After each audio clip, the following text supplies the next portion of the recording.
Өдгөө 73 настай Ахмад Зураач Садан Цэрэн өөрийнх нь жил орж байгаа морин жилд Монгол түмэн ЭВ-ийг эрхэмлэж нэг зорилгын дор хүчирхэгжих жил болно хэмээн тодорхойлж байна.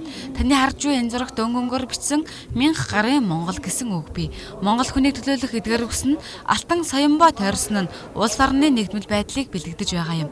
Харин энэ зураг бол урлаг хэдий ч нэ товч байна, төдий ч нэ сонгодог чанартай байхын илэрхийлэл гэдгийг Ахмад Зураач онцоллоо. Басан Монгол гэдэг зураг байгаа.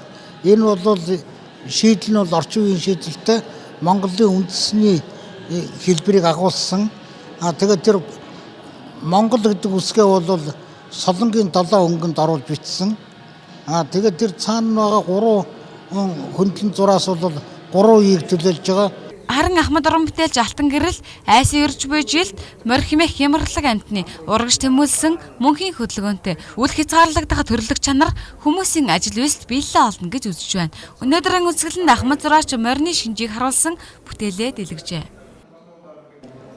Тэр морин цаатын тэр хулжаад давхиад баригдахгүй гэж байгаа морин дээр бол ямар нэг юмны эрхшээл дарахгүй их эрхчлөөгөөр явах гэсэн нэг бодлын морь нөгөө бодлын бас энэ хөрвүүлж бодох юм бол бас хүн гэдэг амьтан ч бас ийм байж болох юм.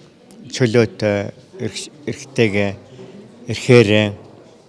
Ийхүү 11 Ахмад уран бүтээлчдийн хамгийн сүүлд төрөвсөн оюуны болон гарын уурын 40 гарын уран бүтээл энд тавигдсан байлаа. Тэдний дийлэнх нь 70-аас 85-тай өндөр наснууд боловч урлах сэтгэх нь одоо ч залуугаараа байна. Тэтгэврт суусан ч тэд биер будга орхиогүй амьдралыг өөрийн философоор дүгнэн цэгнэн залуу үедээ уран бүтээлээрээ ухаарл хайрласаар байгааг зохион байгуулагчид хэлсэн юм. Цаашид жилбэр уламжлал болон зохиогдох Ахмад уран бүтээлчдийн үзэсгэлэнг 2 сарын 3-наас 13-ны өдрүүдэд үн төлбөргүй үзэх боломжтой. Солонгон их бэлэг энэ цагт мэдээллээ.